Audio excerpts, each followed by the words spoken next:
Okay, are we all there? Kia ora. Kia ora, yep. Yeah, no mai haere mai tēnei hui. Ko te tumanako kia pai tu tātara. Welcome to our AGM of Huia Community Aotearoa. And I'm just going to open us with a karakia timatana. To kua te wairua kia rere ki ngā taumata. Hai arehi i a tātou mahi me te tātou whai i ngā tikana a rātou mā. Kia mau, kia ita, kia kore ai e ngaro, kia pūpuri, kia whakamaua, kia tina, hui taiki e. Kia ora. Okay. So as I said, welcome here, and we're actually going to start with a bit of whakawhanaungatanga. So I'm going to try and coordinate this, so please bear with me, everybody. And so, you know, just say who you are and where you're from, and you've probably got 20 seconds. So kia ora, I'm Pania Coote. I am a trustee of Huia, and I reside in Bluff and descend from Ngāi Tahu, Ngāti Kaupata, Ngāti Raukawa, and Ngāti Parae. Kia ora. Handing over to our next board member, Iris. Ngā mihi atu kia koe pānia he timatanga I tēnei wā. No te tai toke rau Ngāti Awa, Ngāti me Taranaki hoki I noho ana au ki Taumaranui. Kia ora everybody, my name's Iris Paho and I'm a trustee for Huia. Sandy. Kia ora everyone, I'm Sandy Thompson, one of the current co-chairs of Huia. I'm currently sitting in Whangarei, where it's nice and summery, but normally am situated in Tamaki Makaurau. Thank you. Kia ora. Daughter. Kia ora everybody, my name's Daughter. I live on Waiheke Island and am also a trustee of Huia. Charlie. Kia ora koutou, ka nuta mihi kia koutou. I'm Charlie Moore. I'm a trustee and have for the last year been treasurer for Huia from Tamaki Makaurau, the lockdown capital of New Zealand. So welcome everyone. Tanya. Kia ora mai tātou, he uria hau no Ngāti Whātua, Ngāti Hini Amaru, me Ngāti Maniapoto. Ko Tanya White, taku ingoa, and I'm a member of the Koari, the board, and like Charlie, I also live in the lockdown capital of Tamaki. Ngā mihi nui kia koutou. Sarah.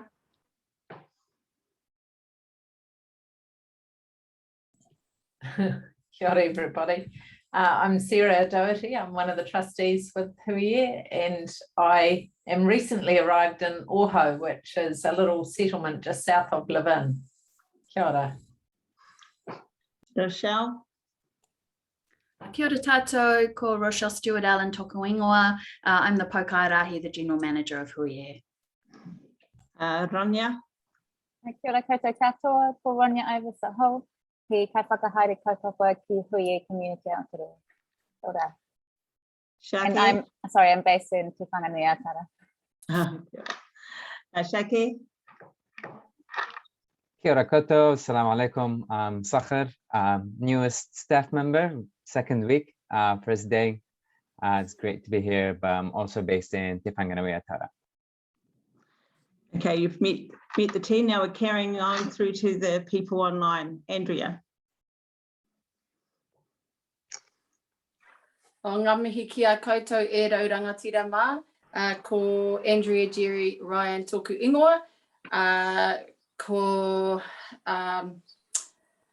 Ngāti Maniapoto te iwi, and e mahi ana, e noho ana hau ki Murihuku, so I live down in Murihuku, down in the bottom of the deep south, not quite as far away as Pānia, and my iwi is Ngāti Maniapoto, and kia ora Tanya, and kia ora koutou. It was lovely to meet you here tonight, this afternoon. Colleen.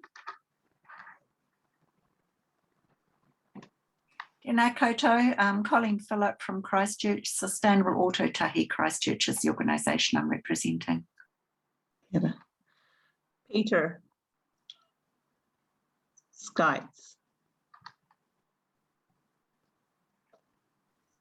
Kia ora, ko Peter Sykes, Takawingawa. I'm with Me Family Services in Māngere. Kia ora koutou. Rika?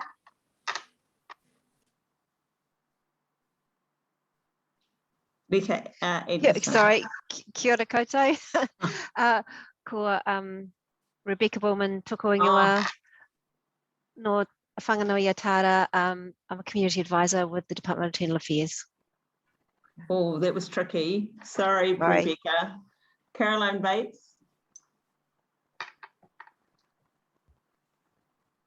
Hi, I'm originally from England. I do not speak any Te Reo, but I do a little bit of sign language. So we'll do a sign language for everyone. I'm here because I've had a lot of contact with Ronja regarding helping people with funding applications. I'm involved in a whole range of different organisations. If anybody wants to know more, we can talk later.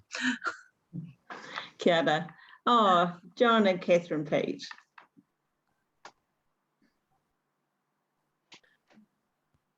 Kia ora koutou.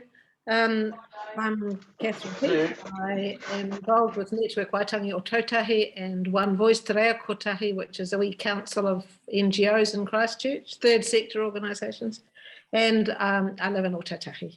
Kia ora.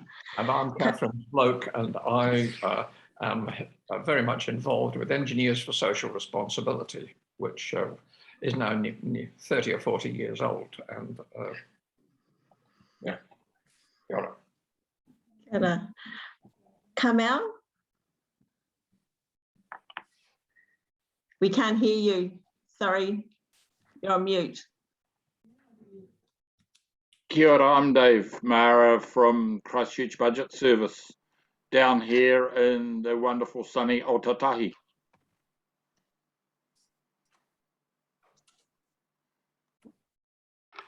Okay.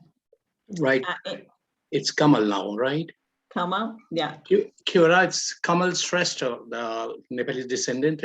Now, well, I'm representing today the Nepalese Culture Center, New Zealand, and from Tamaki, Macau. Well, one of the very significant program that we are launching, it's a multi-ethnic dance festival every year.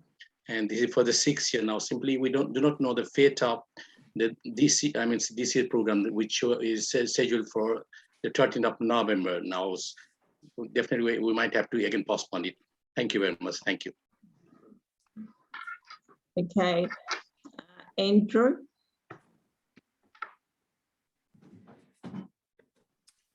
Kia ora koutou. Never know with Andrew, it could be many Andrews involved. Ko Andrew Phillips, toko ingoa. I'm from, well, originally also from England, but Te Whanganui Atara is my home, and I work at Charity Services. Kia ora. I do have to apologise for pronunciation around some of these names. They're a bit challenging for me, so aroha mai. But Adeka.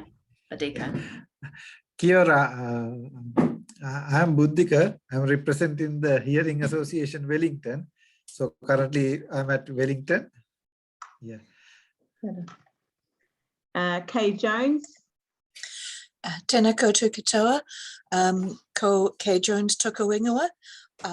My heritage is Scottish with the McBain clan, Shetland with the Coots and Jamesons, and English with Gubbins families, but my family have been in Aotearoa for 5 generations now. And I awhi to the New Zealand Council of New Zealand Council of Civil Liberties, although I'm a former unionist, but I'm here as an individual member. Thank you. Yeah. Malka, M-A, yeah. Kia. Malik. Malik. Malik. Tēnā koutou, tēnā tātou katoa. Ko Malik, ko Khuram Malik toko ingoa. Ko Margala te Moanga, te ko St. Thomas te Marae.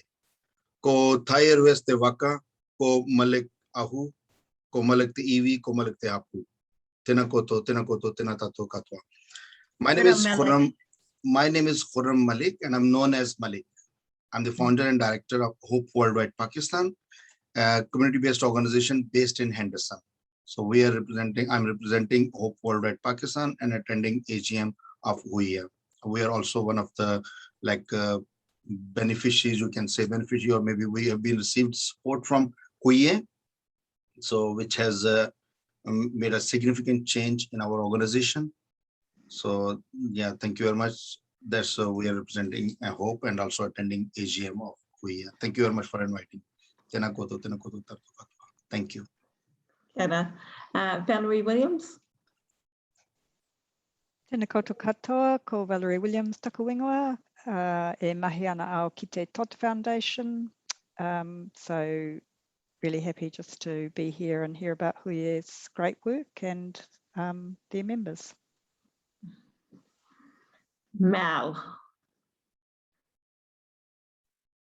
Kia ora whānau, ko Mel taku ingoa no Tamaki Makaurau, the lockdown central of the world. A quick apology because I do need to leave soon. I was really conflicted with this because I really wanted to come to this, but I also need to go out and do some exercise for my mental health after being locked up all day. But also I just wanted to say quickly, because I do need to go, Huiya were like angels in my life. That's why I really wanted to come to this. You were just popped into my life when I needed support, and it was so wonderful. So I really appreciate you, and I just wanted to say that quickly. And I will say that again when I have longer time, but thank you. Sarah Morris. Kia ora koutou, ngā mihi nui kia koutou, ko Sarah Morris toku ingoa, no Airani no Ingarangi no Ngāpuhi oku tupuna. So my name is Sarah Morris. My ancestors are from England, Ireland, and the Ngāpuhi iwi of Northland. And thank you very much for inviting me along. Rochelle, I've had a bit to do with Huiya over the years. I'm really interested to get a bit more up to speed with where you're at now. I'm currently the acting manager of advice at the Office of the Children's Commissioner, so support Judge Andrew Beecroft in his final days as Commissioner, and our Assistant Māori Commissioner, Glenys Philip-Barbara. So all about supporting mokopuna to live their best lives. So kia ora, thank you. Kia ora, Sarah. David Mara, I think have you introduced yourself?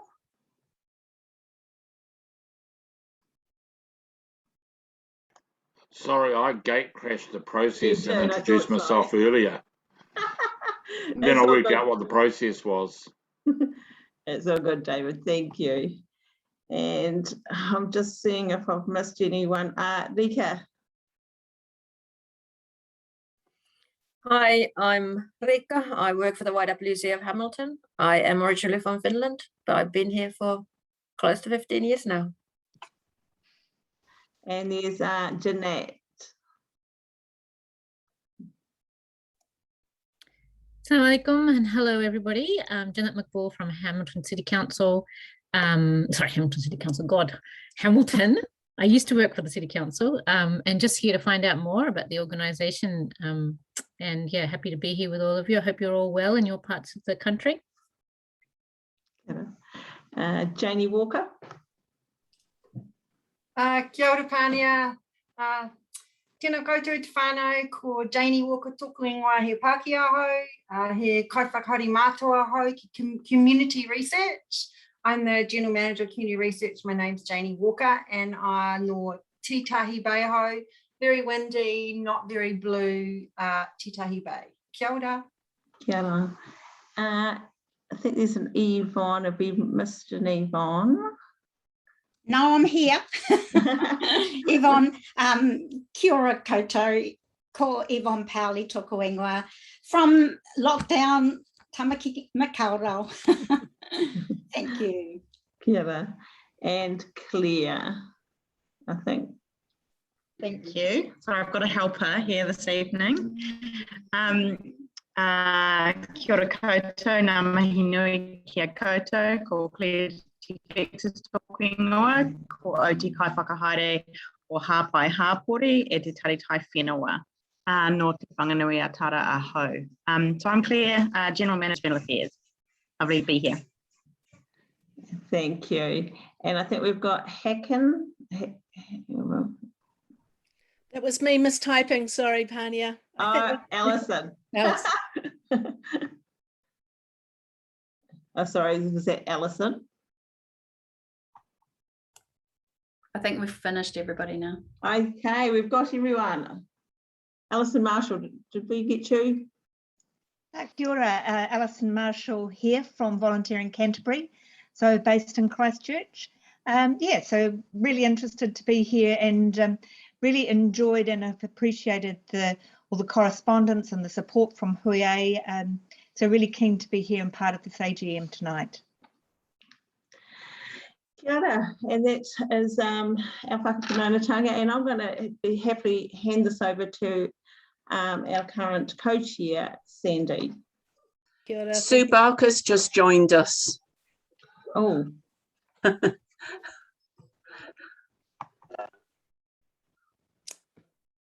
Okay. Okay, Sue, would you like to just quickly introduce yourself? We've just been doing whakapunaunatanga.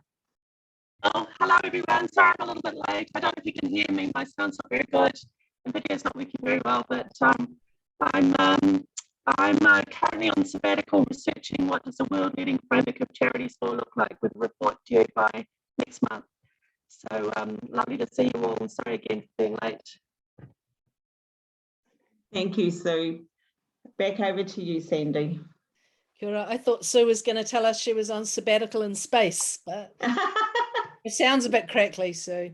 Hey, kia ora everyone, and welcome to our AGM. It's my job to chair, I was going to say to MC, but to chair our formal part of our AGM.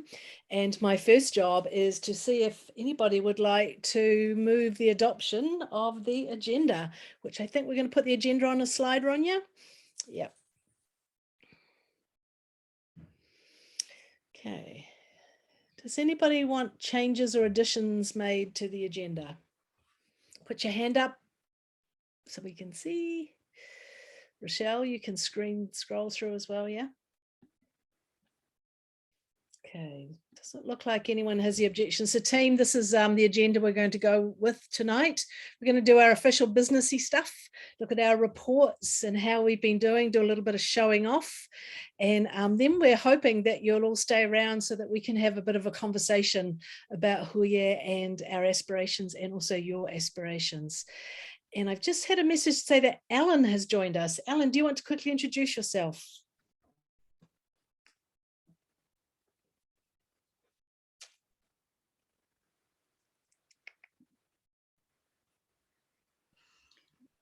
Nothing. We might get Alan to do that later. Okay, team, I'm going to officially move the agenda for the 2021 AGM of Huie as tabled. Moving on to the next item on our formal agenda is, before we get to our nominees, I just want to move the AGM minutes of 2020. Do we have anyone at this meeting who was present that can move and second the minutes of the 2020 AGM as tabled? We need somebody to pop into the chat room if they'd like to move it. They feel fit, and a seconder as well.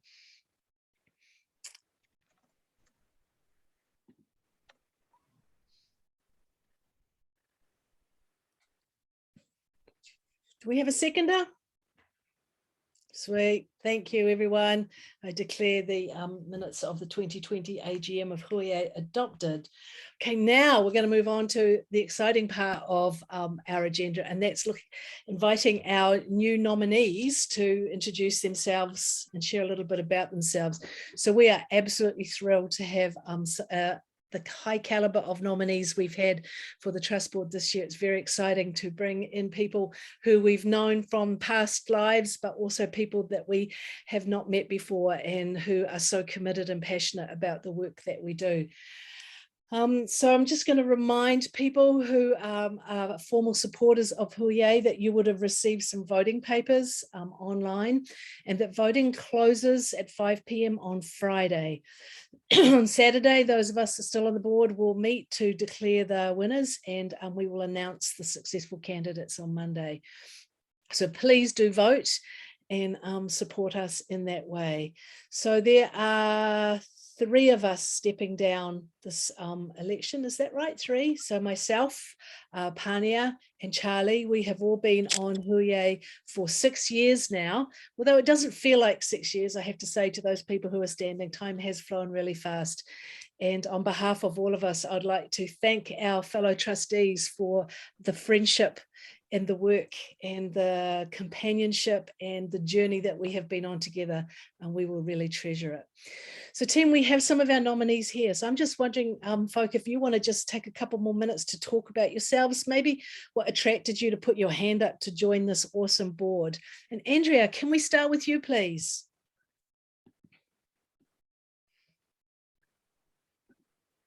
Oh, tēnā tātou, you can hear me all right? Yes, we can.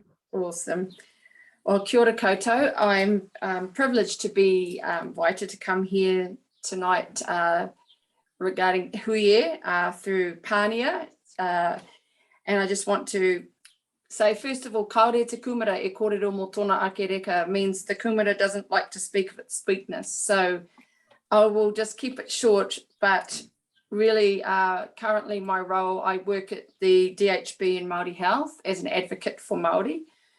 But soon I'll be working in the Department of Justice, looking after our Māori in the similar role, and also looking after all the cultural support with staff as well. I'm very passionate about looking at inequities and disparities within Māori for Māori, and I have an affinity with the kaumātua in particular, and the little babies and the mama. And I sit also on the board for Alzheimer's Society Southland, which is there. It's their AGM tonight, so I've had to apologise for not being present. And it's another passion as well as helping in the community, especially with Māori with dementia. And yes, I live in Invercargill, and I don't want to speak too much about myself, but I think is that enough? All right, kia ora whānau. I'm very privileged to be here.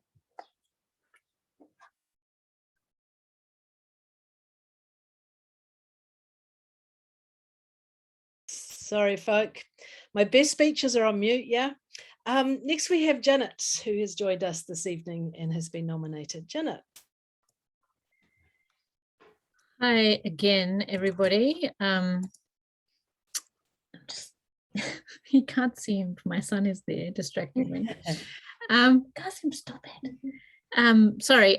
Yeah. So I was chatting actually to Rochelle about some other things, and so in the Waikato, I'm involved with community organisations, but my big focus is really to leverage my connections and understanding and positioning in technology to ensure that nobody's left behind. And so moving forward, there's a big play in the technology and data space that many of us are part of the conversation, but there are a large majority of us that aren't, for various reasons. You know, it's not on the radar because it's not a priority, and it could be in terms of just not having the opportunity, and it could also be in terms of having the opportunity and being on the radar but not being able to participate effectively. So there are a number of areas that I'm involved with. So my interest, and today I was just coming along to find out a bit more, and I've already submitted my interest, my interest is in supporting Huye to lift the awareness, understanding and ability to participate from the community and volunteer space across New Zealand,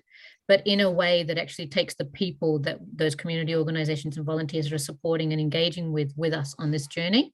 It is a journey. There isn't an end point. And so that's why my focus is very much in building capability in order to be able to navigate this space, not so much in building skills in this space, if you know what I mean. Like, so the tertiary organizations and other sort of providers are in that space. Mine is more we need to have a voice, and it's the ability to have that voice and have enough of an understanding or an opportunity to be able to have that voice. I work specifically in the artificial intelligence space, and so that's quite a transformative technology that could go a number of ways.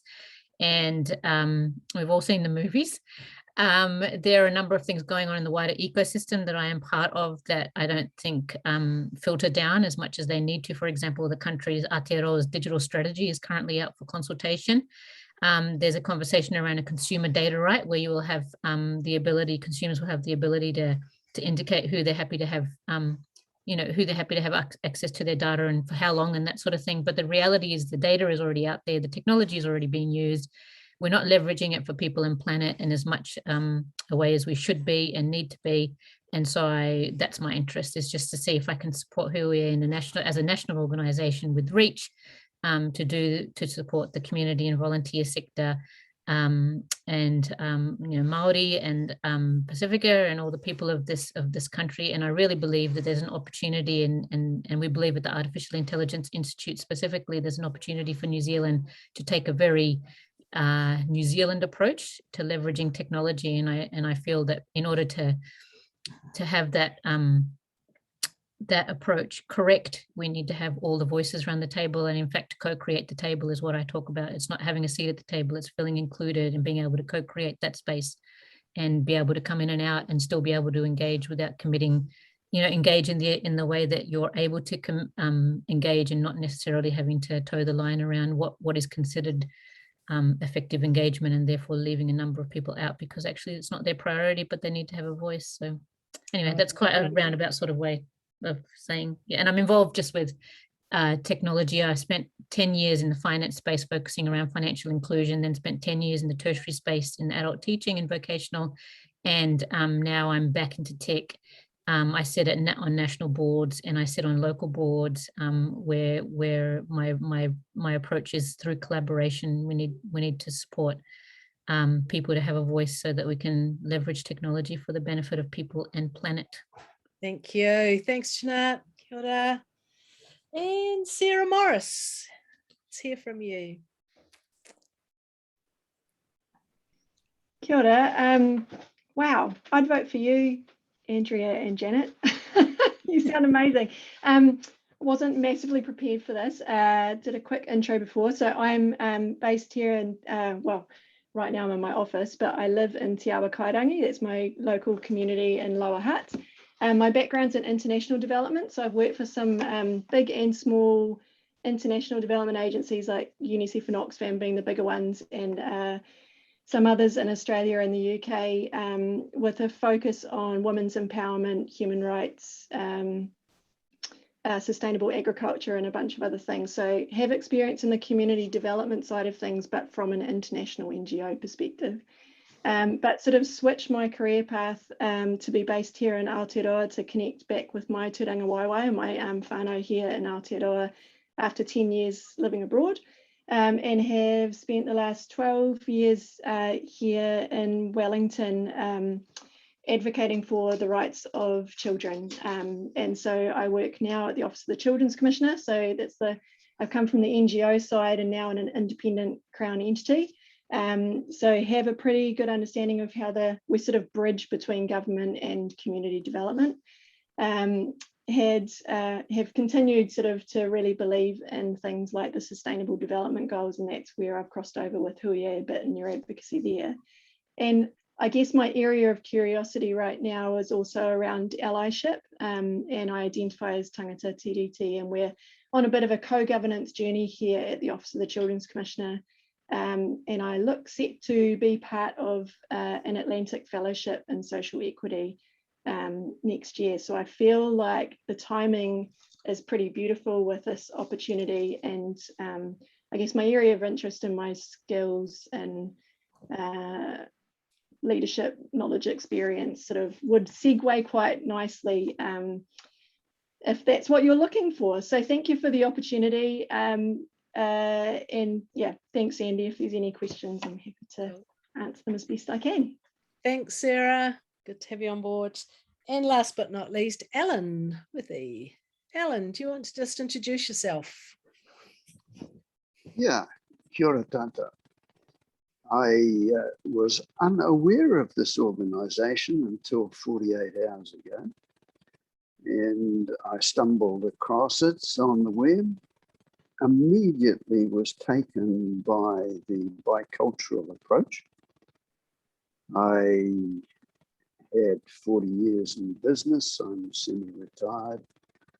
I'm on the Elms Foundation in Tauranga, where we care for the Otamataha Pa and the Elms Mission, which was housed in the second oldest wooden building in New Zealand.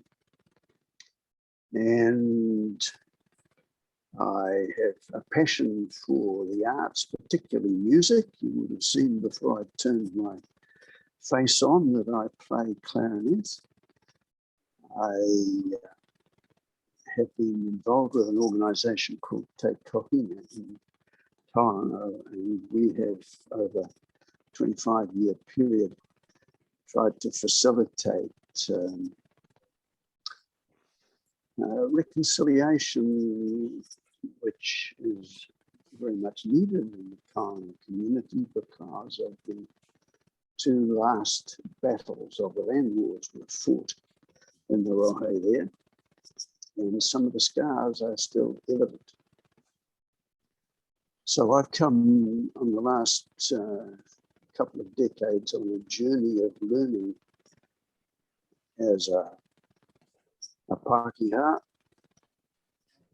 more about Māoretanga and the things that are of concern to Māori, and have over many years been largely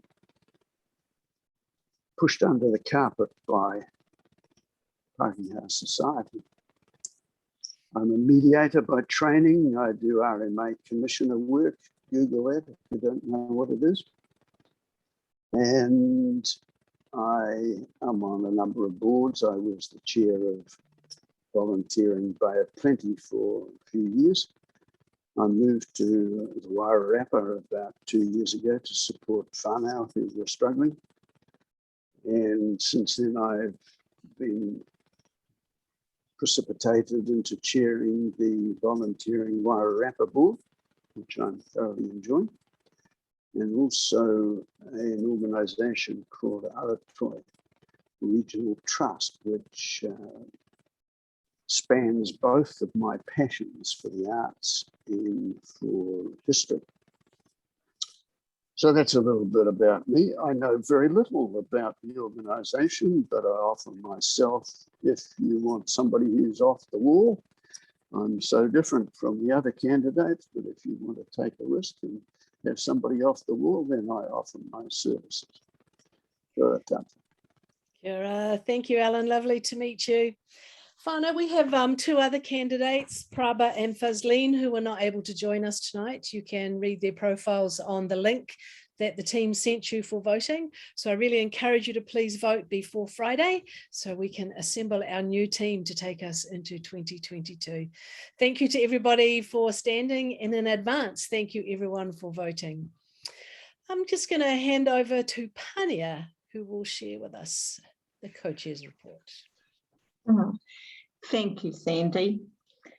This is our co-chair's report. Te toia te hau mātea. Nothing can be achieved without a plan, workforce, and way of doing things. Beautiful whakatauki. For the trustees, this past year has been about setting the right foundations for Huie's work. Early in 2020, we committed to a treaty relationship governance model, a way of working that would honour both partners in the treaty relationship and allow for an equal relationship at the table.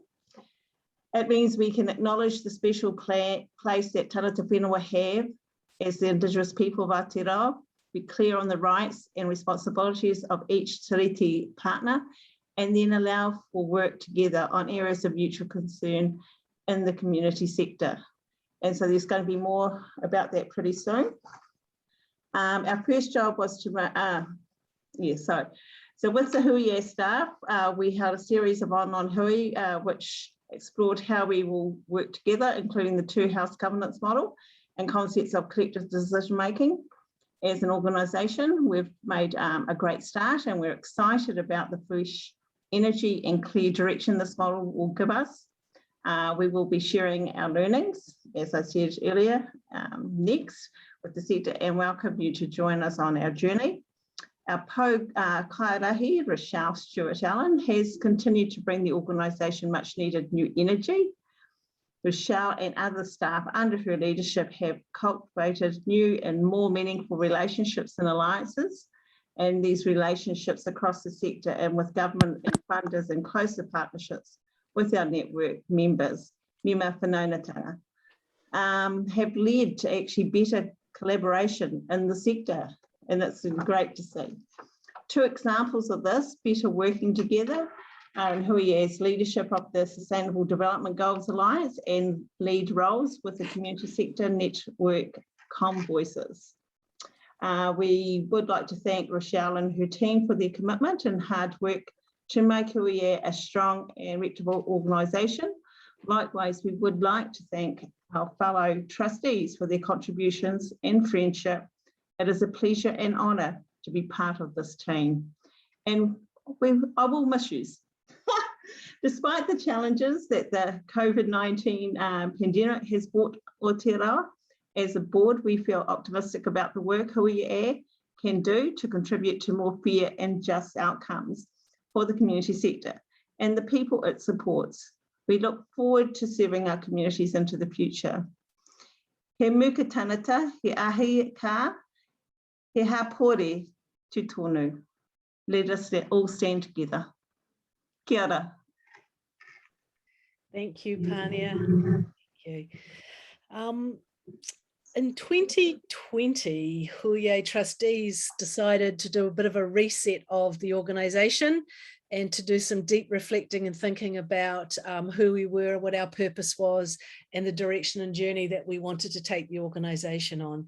And we felt it was really important that we base that journey and base our future strategy and direction on some firm values and statements and values and principles.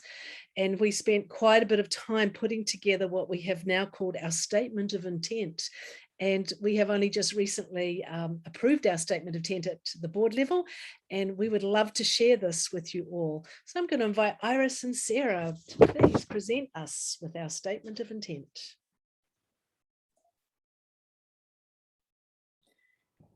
Kia ora koutou.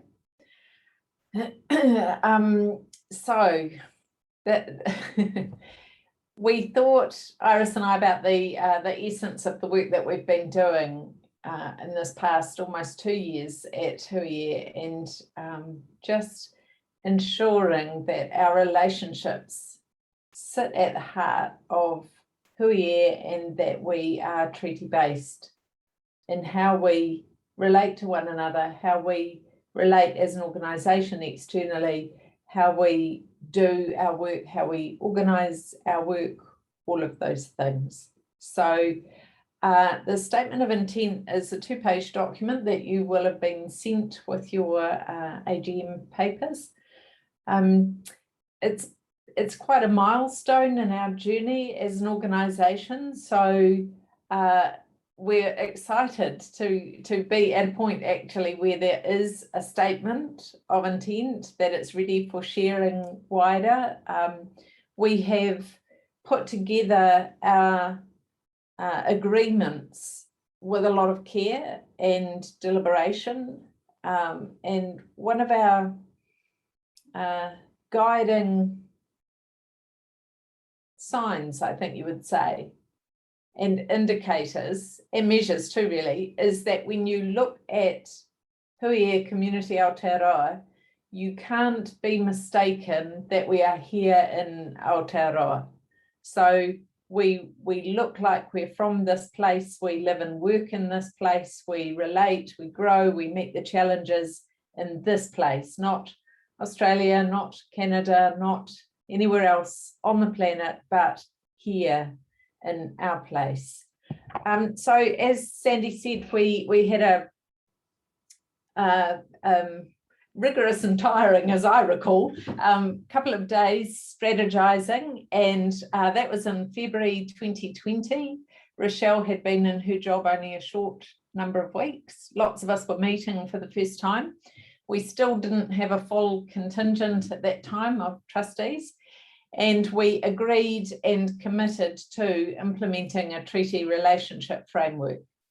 And as well as committing to doing the work and making that work, we also committed to sharing our learning with the sector. So many of us had been in different organisations that had worked with the treaty, some to more or less success. Some of us had stories of trying to operate in a two-house model that had really not worked. So we were deliberate about, we're going to do what it takes to make this work. And as we learn, we'll share that, because we knew that that would be of value to others in the sector as well. So we came home fully expecting to gather for Noho Marae to work our way through what does this framework mean, and agree together the foundation values and spend some time getting to know one another.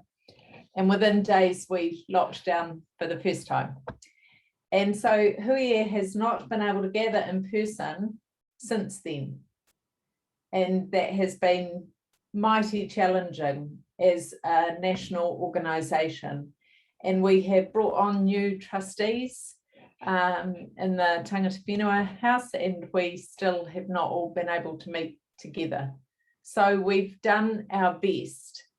So first we tried to wait and we kept bumping into the need to have the work complete, actually, to really get to know each other well, to clearly understand what we mean when we say treaty relationships framework, and to figure out together those foundation values. And we all know how important of a journey that is for any group, but especially in our sector. And then every time we planned to get together, there was another lockdown. So after a little while, we decided not to do that in case we were somehow jinxing the country. So we pivoted and we went online, as we all have done how many times, and how much do we hate those words. But we tried really hard to make it work and to actually relate and connect and build those relationships. So sharing our pepeha and doing as much whanaungatanga as we could, and discussing and listening and working and coming to agreement and clarity. So that's the process that we've worked our way through. And just where we're up to at the moment is looking at how we share the learning. And so some of it is actually the story of the journey, because that's so valuable for other groups to look and say, oh, I get it, or we're at that place, or oh, I know how that feels. And so just sharing the story is really valuable. And then the other thing that Iris and I have been co-leading this piece of work, we're thinking about some kind of resource, and as yet we don't know what form that's going to take.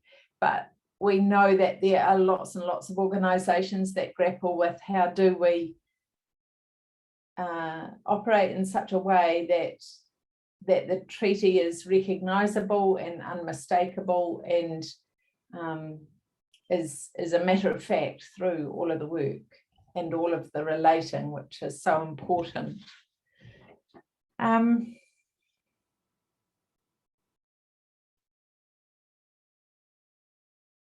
I think the only other thing that I just wanted to say is we have talked a lot and figured out together and are working with a framework such that it's based on relationships. So it's not so much sitting in two houses and coming from two world views and bringing that together, but actually the treaty sits at the heart in relating together in a right way, in a tika way, based on the treaty is what we're doing.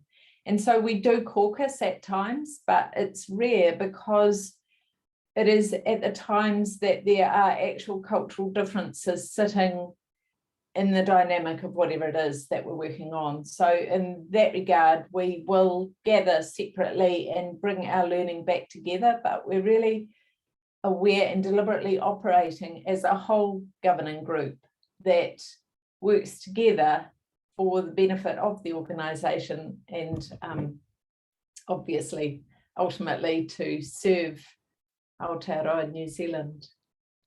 So Iris and I'm just going to volunteer you, Iris. We're really happy to answer questions or have a yak if anyone is on the journey and interested. So if you wanted to reach us, probably the fastest way to do that would be go to Rochelle and she'll link us up. Yeah. Iris, did you want to add anything further? Can I just ask a couple of questions? Why did you start this treaty partnership journey, and what did it have to do with Huie that was already set up before? I'm sure many. Great questions. Yeah. Today. Yeah. So the thing that I think is really great about your question, Heather, is that it reminds me as well in terms of whakapapa about the organisation. So this isn't new. This is this time's iteration of how are we going to do this work. And so written into the deed and in the historical archives, the documents, there have been working parties and kōrero at different times along the journey for Huie. So this is the way that this current governing group has picked up this really important set of work. And in taking a different approach in terms of making sure that it's actually about relationship and power sharing. Iris, did you want to add anything further? Well, in reality, we're responding to the needs of the treaty Waitangi. I see many faces on here who have been involved in this journey, Peter Sykes, John and Catherine, because this really came out of, in fact, Huie really morphed from the likes of Angoa and the like, but the whakapapa prior to that was the Community Sector Task Force. For those that don't know, that was way back in the 90s. But it's really a matter of responding to the aspirations of Te Tiriti o Waitangi. It's about looking at the community worldview through those eyes. It's also about relationship governance aspects where the aspirations of Te Tiriti o Waitangi was to have a 50-50 partnership between tangata whenua and tangata tiriti. I think if you looked at the statement of intent, it confirms to everybody who's sitting in this room and anyone else who is connected in the future or in the past to Huie that this is our intent. We intend to work in this way. We hope that we do want to tell our story because our story will be very different from other community organisations who have undertaken this process. I acknowledge, of course, the Children's Commissioner who stepped into the political space by appointing a co-Children's Commissioner, if you like, so that it replicated what the intent of the treaty was also. So I hope that answers your question. Kia ora tātou.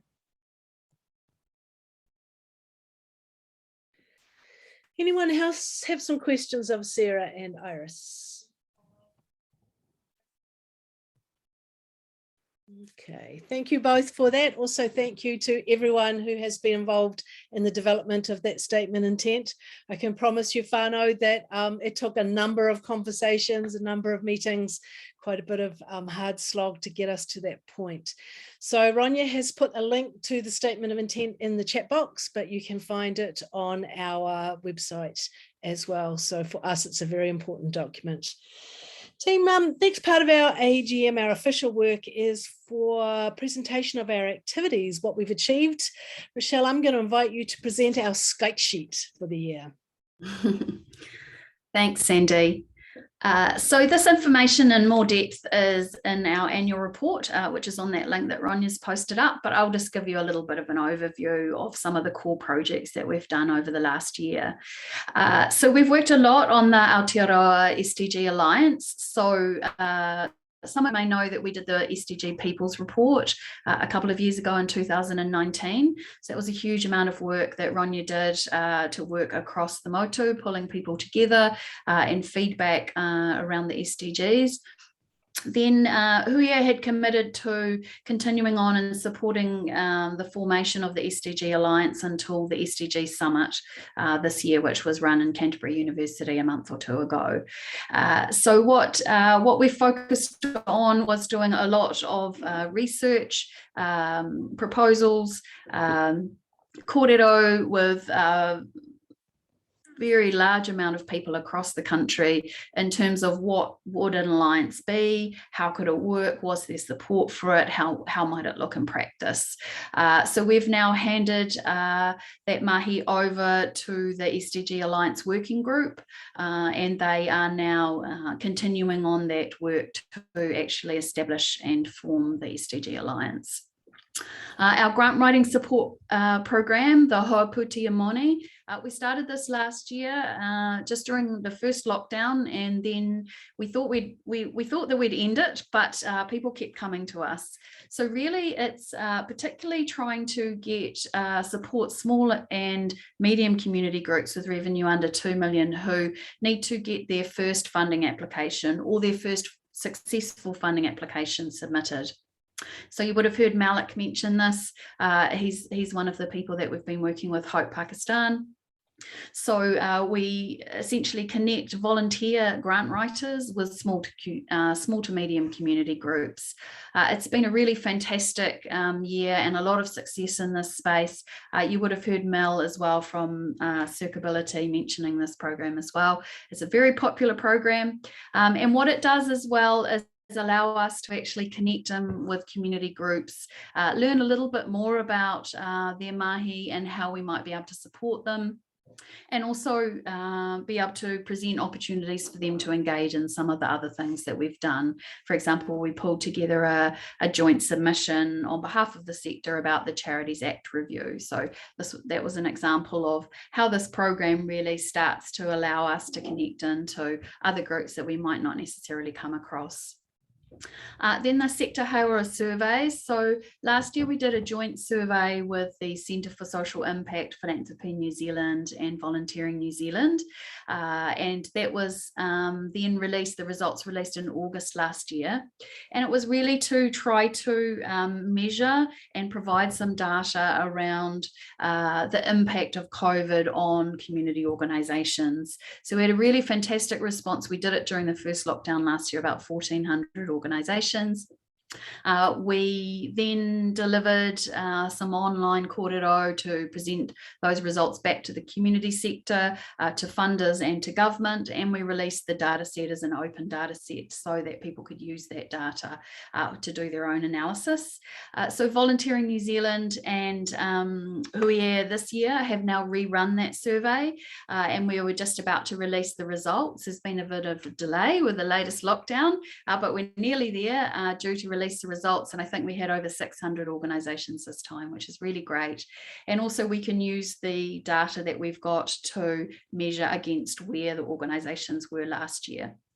And we managed to collect that data just before the lockdown, the latest lockdown started.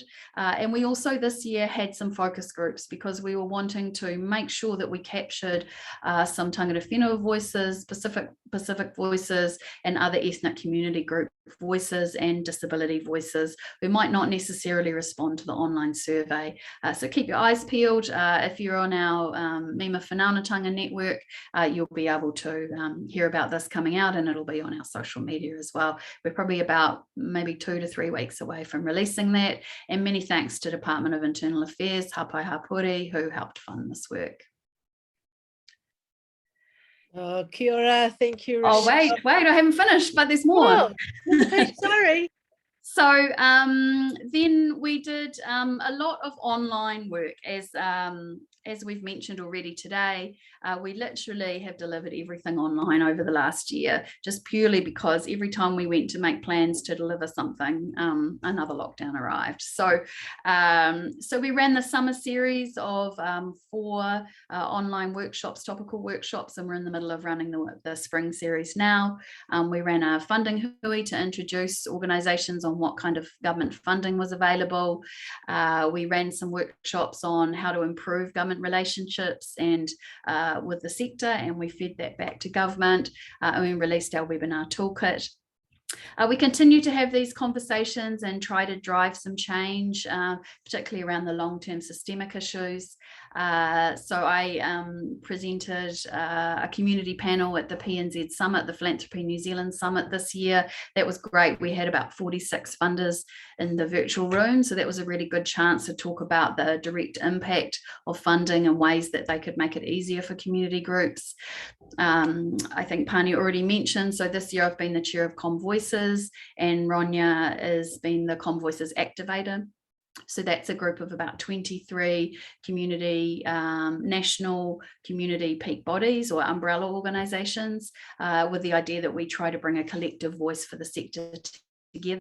And then also we've been involved with the Open Government Partnership with the Public Service Commission. So 10 organisations wrote to Minister Hipkins to ask for an improved process. So since then we've been working on the new National Action Plan, how to introduce better responsiveness to tangata whenua, and going forward how the process might work more effectively. And then we've just completed our evaluation, and the summary evaluation is on that link on the AGM. It was really helpful for us. It's the first time we've done an official evaluation. Thank you so much for those who participated either online or in interviews.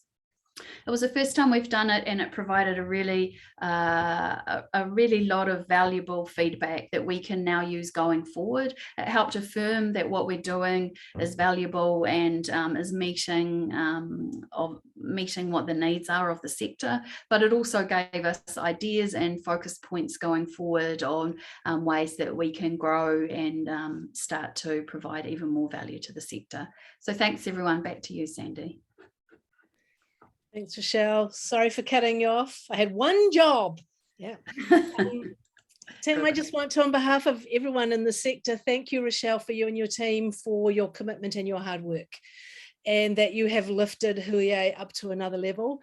And as trustees, we've been able to bask in your success. So thank you for everything you and the team have done for all of us. Yeah, and we're looking forward to 2022, because I know it's just onwards and upwards, the amazing things you're all doing. So friends, it's my pleasure to hand over to Charlie for our last piece of formal kōrero. Charlie. Kia ora no koutou. Just the first slide here gives you sort of a high-level picture of our finances for the last year. I guess the big picture I would say is that I think it's fair to say that our funding feels more stable and secure than it has done previously, and that we're gradually building a platform that sort of does allow us to do this work and to, you know, build a platform to offer the support and a voice for our sector. It's fair to say that the Leadership Fund is still very much a cornerstone piece of funding for us, but we're also, of course, very grateful for the other funders that is broadening that base from the Lotteries Board and from others. And there were, you know, a few additional resources related to the COVID-related work. If we just have another quick look at the well, I mean, I think you can see on this slide that our revenue of 207,000, our expenses 196, left us with a small surplus, which is a much happier position than a small deficit. And you can also see that our assets are sort of solid and has shown sort of modest but kind of satisfying improvement over the last 12 months. There's a little bit more detail. If we just go to the next slide in terms of our revenue and expenses, and the performance report that is linked through to the documents for the AGM give more detail again, of course.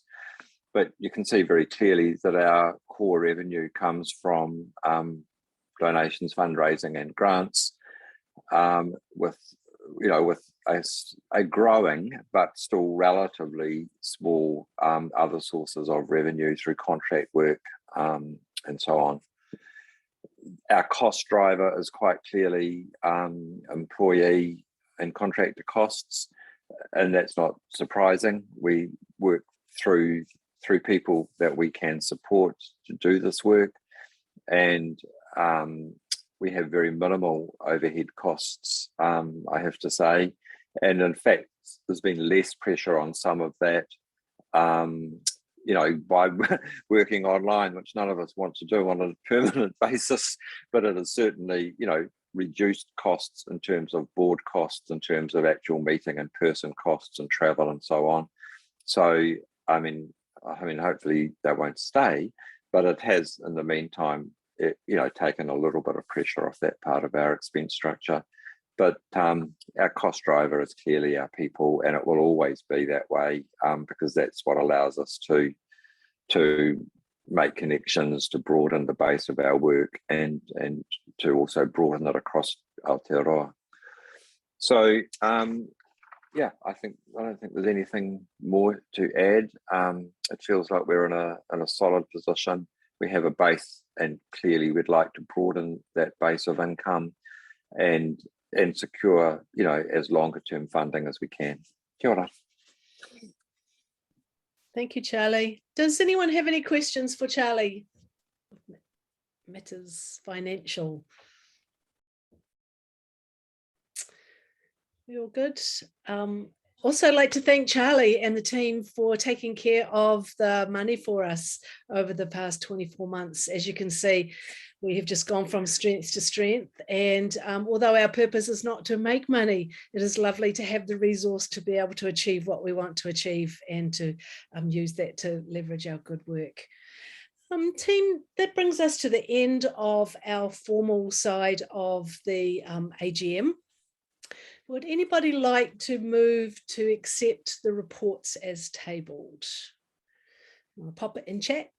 Somebody to move, somebody to second. Awesome. Thank you, everyone.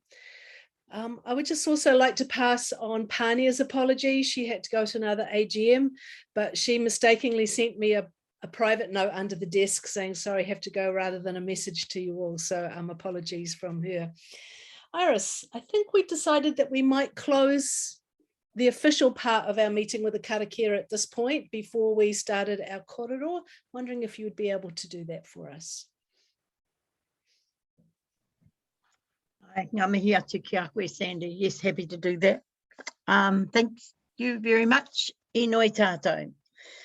E te atua te toko ona mata, kia tau tātou katoa, te ata whai o tō tātou ariki o Hikraiti, me te aroha te atua, me te whiwhinga tahitanga ki te wairua tapu, ake tonu atu, amene. Thank you, Iris.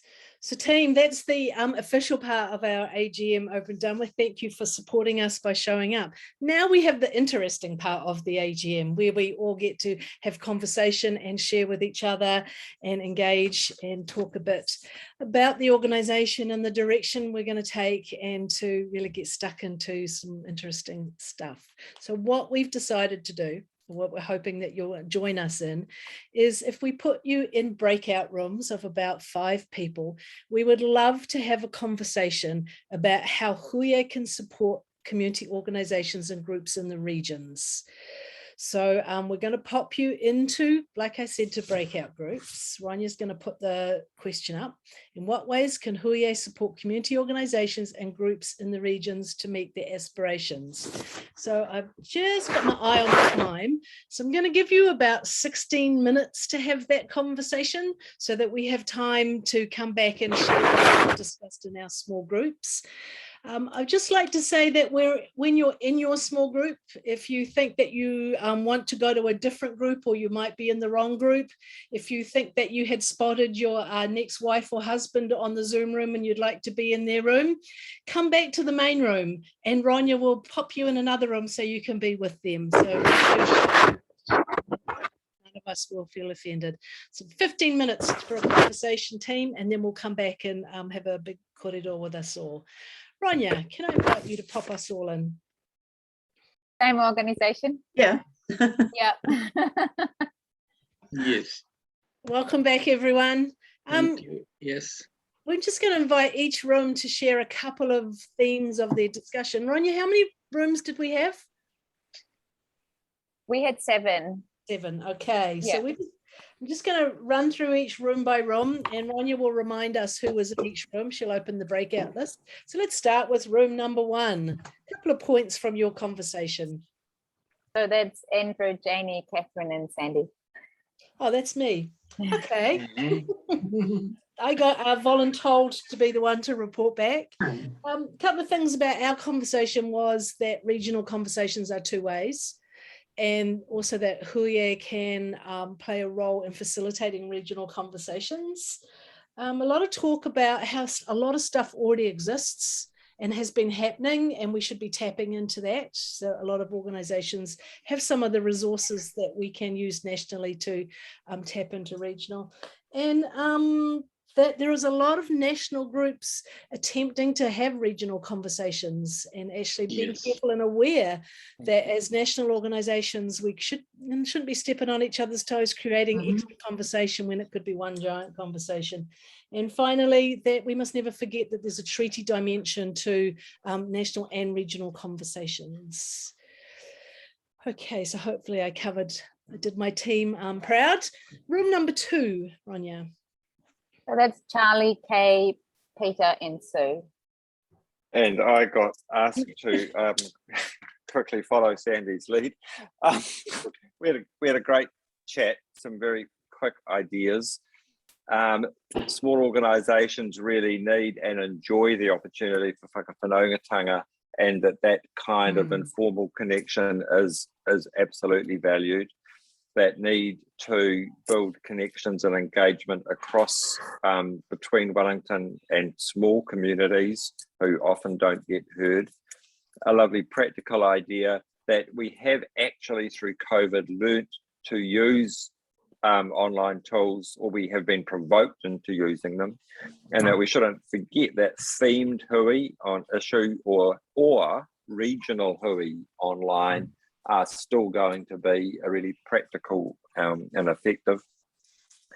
One of my very favourite points from Peter was that we need to learn to love randomness, that we don't need mechanical structures and organisations all the time, and we don't need to set up structures. You know, the idea of an car model where a few people keep some embers burning and other people can connect with that as they can is really important. And there was also the issue that Sue raised of kind of concern about legal initiatives that actually fight against support for small, diverse and organisations and the vitality that they bring. That was us. Fabulous, thank you. Room 2, room 3. Andrea, Iris, and Tanya. Kia koutou. Ai ngā mihi atu kia koutou. Yeah, we thought it'd be what hui could potentially be is to join up with those community organisations that are out there in the regions, because logically some of the solutions to their difficulties cannot be resolved at a national level. So for instance, and if you're a member of hui, to give you permission to acknowledge that you're a member thereof and identifying any gaps that hui might be able to fill in those regions. And so particularly from a little place called Taumaranui, I go to the community hui. And so I can sit there and listen, and I can identify any potential assistance that hui could do, like the funding situation. I know I was involved with Annette when she was doing the research project, and so I was sitting in Opotiki, little place, and advising them of what hui does in its world and its space. And as a result, we were able to help other organisations. So I think really presenting ourselves as members in those spaces, identifying how it is that hui might be able to help, and making connections, or literally assisting them in being able to resolve those take that they might have. Kia ora. Kia ora, Team Iris. Room number 4. So that's Alan, Boudica, Rebecca and Sarah. Hi everybody, we didn't agree who would speak, so I'll say something and then maybe if there's glaring gaps, everybody else jump right on in. Some of our thoughts echoed what we've heard already, and in particular from Alan just talking about his work in volunteering Wairarapa and volunteering New Zealand. So new to the scene, he was curious to know whether we work together, which we do in lots of different settings and contexts. But as well, the point about not reinventing the wheel, and that actually there are regional networks to tap into. And then just the value really of using social media to do that penetration, connecting, reaching into the regions. Our group, we all live within Kiwi of Wellington, so it's kind of hard in that city to see yourself as a region because so many things actually, the national things feel close by. So we just talked as well a little bit about the value of having a sector-wide perspective, and yes, that touchstone of regional connections is really important, but also keeping the less granular and more across the sector, the value that Huie brings in that regard. Does anyone else in the group want to jump in and add anything else? Thanks, team. And Team Rima. So Colleen, daughter and Kamal. Great. Also, we did not agree on who would speak, but I am happy to start. Very similar themes. A lot of conversation about the value of regional conversations, but also an idea that maybe interregional conversations could be really valuable. We talked about the value of doing things online, but are also very excited about the time when we can meet in person too. And a very concrete idea that maybe hasn't been mentioned is that a directory of the sector would be really valuable for helping make connections. And a point that Colleen made that I really liked was that Huia is one of the places where the 4 well-beings are represented. So there are lots of national organisations. I work for the Zero Waste Network, so it's a national organisation, but it is very focused on a particular kaupapa, and Huia is one of the ones that really crosses across lots of different things, and there is really a lot of value in that. Colleen and Kamal, is there anything that either of you would like to add? That's all. Thank you. Yeah, that's okay. Thank you, team. All right, Team Ono. I think that's us. Yep, Saka. Yep. Yep. I took notes, so I'll volunteer. We've talked about a few things that we could work on nationally, but locally, Malik talked about how, even though he was glad, for example, his group got supported, there were a few in every community that are probably left behind. So creating networks locally would ensure that these people are always being taken care of. But he also talked about a lot of these communities don't have strong language skills, so they're not very fluent in English. So that is a barrier that could be there for some of the migrant communities. We've talked about the lack of knowledge about funding, whether being locally or nationally, and how Huia can step in to raise awareness and just spread more word around that. And also accountability and reporting, so that local groups usually need support in identifying what should be done so that they can succeed in applying for a second round of grants or a third one, and so on. Did I miss anything, Carolyn? Whoops. No, one thing I did think about the accountability was in putting together the grant application, is touching at that point and putting suggestions forward, as in, make sure you've identified what you are planning and keep track of it. While you have an event, take photographs. If you don't have it, you can't use it, so do more. And then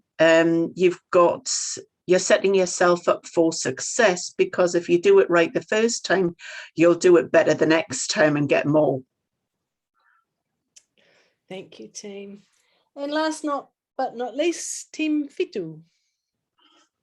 So we talked about that, you know, a lot of regions already have umbrella organisations, and it would be great for Huie to, we talked about kind of bringing them together, and not as in feeding from top down, but instead of more of a hub spoke model, we're kind of in the middle, but then we can broker and connect and share information across different regions. You know, for example, the regions that are doing particularly well in a particular area, then we could capture that and help share that across to other regions. So we talked about being able to help build the capability that often the regional umbrellas have a focus on BAU, because that's the immediate needs in that community, but it would help to be able to channel information down, essentially plug the disconnect between the national and the regional that currently exists, help everybody see the big picture. So national see regional and regional see national. We talked a lot about the sector being ducks, gliding along with their feet swimming really crazy underneath. And that it would be really useful actually for people to hear about the big picture. We also talked about channeling down some of the work that Huie is involved in government, and the work that we know that government's doing, channeling that down into the regions, because often it's hard to get a sense of that if you're not based here in Te Whanganui Atara. And we definitely talked about those, we definitely talked about funding. So generally the support was that Huie continue with that's really valuable.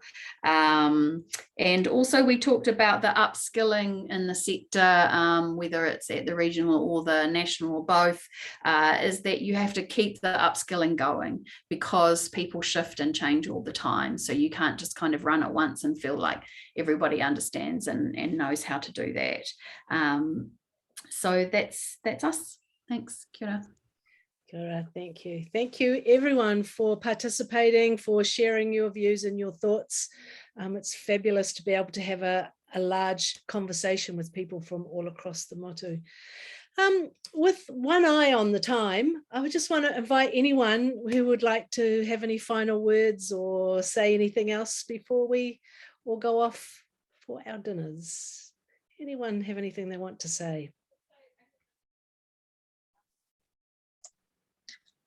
Kia ora. I'm not sure if this is totally on target, and I put it in the chat already, but if we're wanting to amplify our messages, get our communications out there, include our whole community. If we've got young volunteers, we've got people who are social media conscious, make sure we've got a hashtag, make sure we can use all the social media platforms, actually share across different sort of areas so that we can get those conversations going. That's all. Okay, thank you. It's a good reminder for those of us on the other side of 40. Anyone else? Ngā mihi atu kia koutou katoa. Just before we close, I just want to say a big thank you to those trustees who are leaving our shores, particularly Sandy and Charlie and Pania, who's not here, but thank you for your major contribution for holding the fort for all of us and ensuring that Huie has got a momentum. For those that are out there, I see people that we worked with many years ago, and so it's great to see your continued support for this kaupapa, and of course thank Rochelle and her team for their big mahi this year. So just a big thank you, Sandy and Charlie and Pania, and leaving as trustees doesn't mean you leave Huie. Kia ora koutou. Yeah. Thank you, Iris. Thank you for those words. I think that's like a nice ending to our evening. As Iris said, thank you everyone for coming and being supporters of Huie. It's been a pleasure for us to serve you as trustees. Iris, I know that we've done our karakia at the end of our formal part, but I feel like we need something to finish. What do you think? Thank you. Aroha mai, I'm going to turn this over to Tania. Hoki atu, Tania, me koe? Kia ora whaia. Te rākau ki a koe. Yes.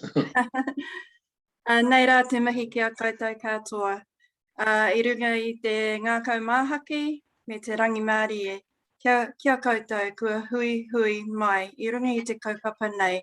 Nei rā tā mātou nei mihi mahana te kia koutou. It's been a wonderful privilege for me to experience this AGM. I want to thank the co-chairs, Rochelle and the other kaimahi for all their efforts. And thank you all. Really honoured to see you there, and I want to acknowledge all the work that you do in our communities. Ngā mihi. Would you like a karakia whaia? Aye. Okay. Manawa mai te Māori nuku. Manawa mai te Māori rangi. Ko te Māori kei a tātou he Māori tipua. Ka pakaru mai te pō. Tau mai te Māori. Haumi e, hui e, tae ki. Stay safe, everyone.